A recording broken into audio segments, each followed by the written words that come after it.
আসসালামু আলাইকুম এভরিওয়ান। তো পুকুরে অনেকদিন আগে অনেকগুলো মাছ ধরা যেগুলো ভিডিও দেখতে পাচ্ছেন। মাছগুলো দেখতে মাশাআল্লাহ এত সুন্দর লাগতেছিল, মানে সেটা বলে বোঝানো যাবে না, না দেখলে সেটা বোঝাই যাবে না। মানে মাছগুলো লাফিয়ে লাফিয়ে উপরে চলে আসছে, এতটা মজা লাগতেছিল মাছ মারতে আজকে। তো আজকে তৃতীয় রমজান, তো রমজানে তো সময় কাটানোর জন্য পুকুরে একটু মাছ মারতেছিলাম। তো আব্বু আছে, চাচা আছে, সবাই মিলে, ভাই আছে, সবাই মিলে আর কি পুকুরে মাছ মারতেছিলাম।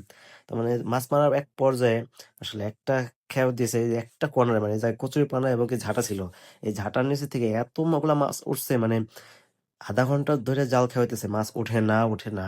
মানে এই ঝাঁটা আর কচুরিপানা উঠানোর পর যে এই জায়গায় যে খেয়াটা দিয়েছে, মানে এক খেয়ে মানে পুরা 7-8টা মাছ উঠে গেছে। মাছগুলো দেখতে মাশাআল্লাহ অনেক সুন্দর, মানে শুধু শুধু দেখতে সুন্দর না, মাশাআল্লাহ মাছগুলো খেতেও মানে প্রচুর সুস্বাদু। মানে আপনারা বাজারে যে মাছগুলো পাওয়া যায়, বর্তমান পরিস্থিতি বাজারে যে সব চাষের মাছ, মানে দেশি মাছ পাওয়া যায় না, বন্যা হয় না, দেশি মাছ পাওয়া যাবে কই? তো আমাদের এখানে আপনার খৈল এবং কি প্রাকৃতিক যে খাবারগুলো আছে এগুলোই দেওয়া হয়। তো কিছুদিন পরে পুকুরে পানি সেচে দিয়ে মাটি কাটা হবে, তখন মাছ মারা হবে। তো তখন দেখাবো ইনশাল্লাহ কি কি মাছ পাওয়া যায়। তো আপনারা আমাদের জন্য দোয়া করবেন, আমার যেন আরো ভালো ভালো ভিডিও দিতে পারি। ইনশাল্লাহ আমাদের জন্য দোয়া করবেন। তো যে মাছগুলো ছাড়া হয়েছিল সে মাছগুলো এখনো পাই নাই। এগুলো ছাড়া হয়েছে পরে, তো আগের যে মাছগুলো ছাড়া হয়েছে ওগুলো এখনো পাই নাই। শেষে দেখা হবে যে কি মাছগুলো পাওয়া যায় কি যায় না। আসসালামু আলাইকুম সবাইকে।